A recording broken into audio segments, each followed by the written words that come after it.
ทุกคนพร้อมหรือยังคะพร้อมที่จะตื่นขึ้นมารับธรรมและเดินตามพระพุทธองค์คำสั่งสอนของพระพุทธองค์และคำสั่งสอนของพ่อแม่ครูบาอาจารย์ที่ปรารถนาดีที่จะให้ทุกคนเดินตามเพื่อเดินมุ่งสู่ทางหลุดพ้นค่ะ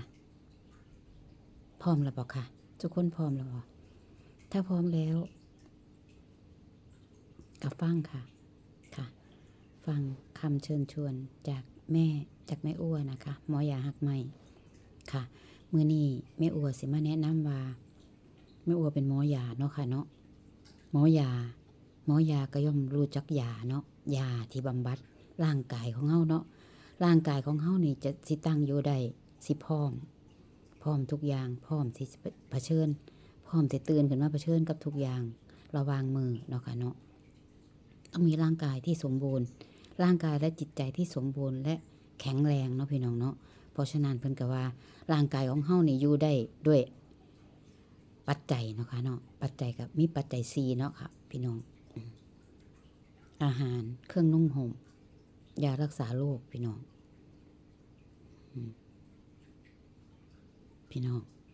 ยานี่แม่อัวเป็นหมอยาแม่อัวมีประสบการณ์กับการใส่ยาในการบำบัด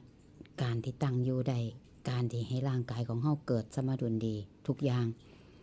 แม่อัวดูแลผู้ใกล้ชิดดูแลครูบาอาจารย์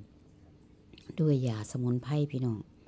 สมุนไพรก็เป็นการบำบัดอย่างหนึ่งซึ่งสมัยก่อนเขาเจ้าเอิ้นว่ายาเนาะซุมื้อนี้เขาเจ้าก็เอิ้นว่าสมุนไพรเนาะค่ะตามตำรายาไทยเนี่ย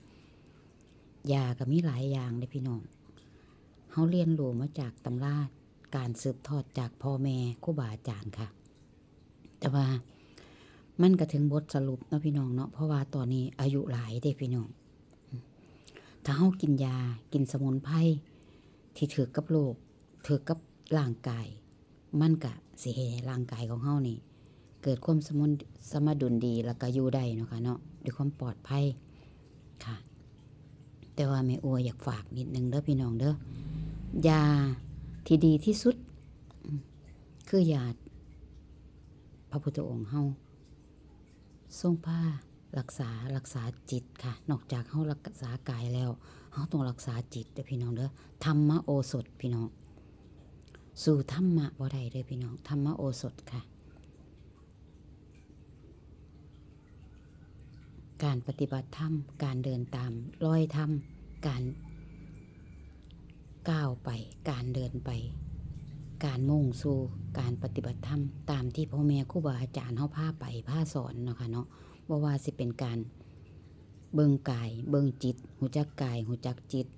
รู้จักหลักการภาวนารู้จักการเจริญสติปัฏฐาน4พี่น้องมันเป็นการรักษากายอย่างหนึ่งโดยเฉพาะอย่างยิ่งสมาธิได้พี่น้องสมาธิซึ่งการเฮ็ดสมาธิเนี่ยเพิ่นบอกว่ามีให้เลือกหลายอย่างบ่ว่าจะเป็นอริยบท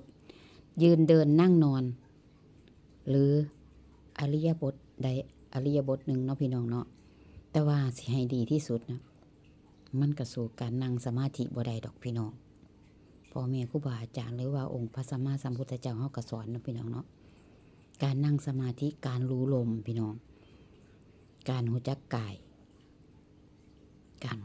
นั่งสมาธิแล้วก็รู้จักกายรู้จักจิตรู้จักเวทนารู้จักธรรมค่ะพี่น้องมันเป็นการบำบัดที่ดีที่สุดดีก็โอสถขนาดใดๆพี่น้องนี่คือการวิเคราะห์ของแม่อัว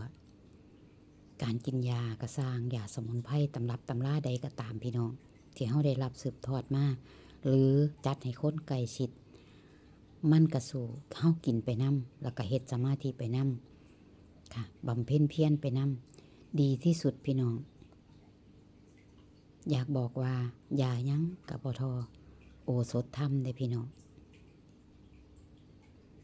สำหรับผู้เฮ็ดได้ก็สิฮู้จักผู้ที่บ่ทันได้เฮ็ดหรือกำลังสิเฮ็ด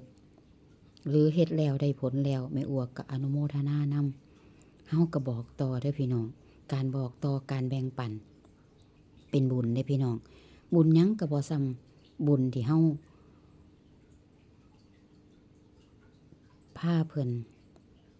เดินตามทางเดินของพ่อแม่ครูบาอาจารย์แล้วก็พระพุทธองค์ของเฮาค่ะเดินสู่ความพ้นทุกข์ทั้งปวงพี่น้องลองเฮ็ดเบิ่งปัญญามันสิได้ปัญญามันสิเกิดค่ะเฮ็ดเบิ่งแล้วปัญญาที่เฮาได้มาเองก็ดีกว่าปัญญาที่อื่นๆที่มีผู้บอกแต่ว่าการที่เพิ่นบอกมันก็ดีกว่าที่ว่าเฮาบ่มีโอกาสสิได้ฮู้เลยพี่น้องรู้จากการรับฟังจากครูบาอาจารย์มันก็คักตรงที่เฮาต้องมาเฮ็ดเองได้พี่น้องรู้แล้วต้องทำพี่น้องฮู้แล้วบ่เฮ็ดฮู้แล้วบ่เจริญตามมันก็บ่เกิดประโยชน์พี่น้องฝากไว้ให้คิดเด้อสุผู้ทุกคนเด้อพี่น้องค่ะขอเป็นส่วนหนึ่งในการ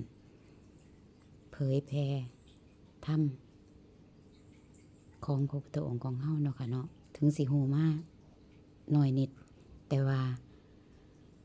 ก็อยากแบ่งปันพี่น้องสาธุค่ะฝากค่ะฝากกับสุคนเด้อพี่น้องเด้อที่ผ่านเข้ามาเห็นคลิปของแม่อัวเนาะค่ะเริ่มต้นเฮ็ดมื้อนี้ดีกว่าบ่เฮ็ดเลยเด้อพี่น้อง